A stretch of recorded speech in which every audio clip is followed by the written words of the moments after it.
There have still not been any arrests made in the killing and mutilation of 2 young boys in Soweto. Action SA's Herman Mashaba will be joining different faith groups in visiting the families to offer comfort today. Residents are losing hope that the case will ever be solved. Reporter Manqoba Mchunu, who's been on the story since the bodies of those little boys were found, joins us now from Soweto. Very good morning to you, Manqoba. And of course, it is quite disheartening that there are no leads or arrests that have been made in the killing and mutilation of these little boys. And I wonder, as noble as the action by Herman Mashaba is to visit the families with different faith groups, it offers little comfort for the families that are dealing with the shocking deaths of their little boys. Indeed, Rupuwa. In fact, this is what some of the families were saying yesterday, that they're seeing the various political parties that have been coming here. They see those prayers that are coming from the religious groups, but there's still no way to finding answers really as to what happened to their little ones. And you can understand, Rupuwa, that these families are still devastated. They're still trying to really piece together what happened, what led to this gruesome murder of the 2 youngest family members, a 5-year-old and a 6-year-old. Both were cousins. They stayed just a few houses away from each other. And these are children that used to play together every day. And even on that day, they were playing together. And it was just a short time when they realized that actually they were not to be seen. They were nowhere near the vicinity. They then started the search, looking for them, and ultimately going to police and opening a missing persons case. And we know that a search then ensued after that, where they searched throughout the night up until 3 in the morning.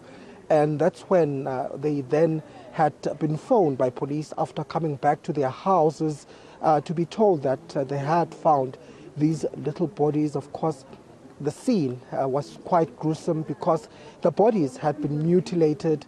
There were body parts that had been removed, and from the looks of it, it looks like similar body parts that had been removed from the 2 bodies. And these were 2 cousins, Rupuwa, Tsiamo and Lovu, as well as a 5-year-old Ngobizita Zulu. And of course, the community as well, not only the family, but the community is also still shocked and still reeling, trying to piece together and find answers as to what really led to this crime. So they're saying that although they see the support that they're getting, they see the mayor, they see the other government officials that have come to their houses, there's still no way to getting answers because those that are behind this crime have still not been arrested yet.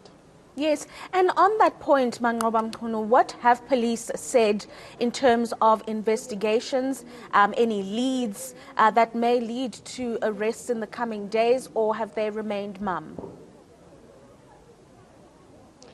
Well, police are keeping tight-lipped on this particular case, and you'll understand the sensitivity around this issue. But what we do know is that the investigations are still continuing. There's a task team that has been deployed to look at this particular murder. But also we know that they've involved members from the occult unit that have been roped in to investigate. And this is because there were allegations, Rupuwa, that these killings may be multi-killings, given the fact that some of the body parts were removed. And also there are fears from community members. If you speak to them, they will tell you that this is possibly the work of somebody that is targeting young children in this community. So they were telling us, Rupuwa, that as far as the investigations are concerned, they're still looking into this. But of course, we know that there is a survivor in this particular case, a 5-year-old boy who managed to run away from those criminals. And the father explaining to us how he had explained to him that he was chased with a knife by one of those assailants. He managed to outrun them and got home to safety. And at the time, he did not relay what had happened because he got a hiding from his parents. He only told them later when they realized that his two other friends were missing, and that's when they relayed the fact that there was a blue car that was stationed next to where they were playing. We understand that this car had been there for some time. There were two gentlemen that were there in the car, and we understand that these are the gentlemen that had then lured them into the vehicle, they'd taken them, and they'd taken these two boys. He saw the other boy, Tsia Mondlovu, being taken away, but he did not see the other second one, Ngobizita, being taken away, and he was quite sure that maybe Ngobizita is still safe. And of course, the boy is still traumatized. He's receiving counseling, but we understand that he'll also be assisting as far as the case is concerned. The police have also been in talks and in touch with his parents just to get some of the details to try and perhaps identify those that are behind this crime. But as things stand, Rupua, there's been no arrest so far, but we do understand that there will be a prayer service that will be held later on here in the community, and a candlelight ceremony that will be held in memory of these boys. And of course, the community members denouncing and condemning in the strongest term what happened to the youngest members of this community. Yes, and of course, what we know Soweto to usually be a buzzing and vibrant part of Johannesburg is quite quiet behind you. I assume many people are thinking that there needs to be greater policing that happens in and around the Soweto community so that the children remain safe. I'm sure community members have called on police or community policing forums to be more vigilant out in the streets.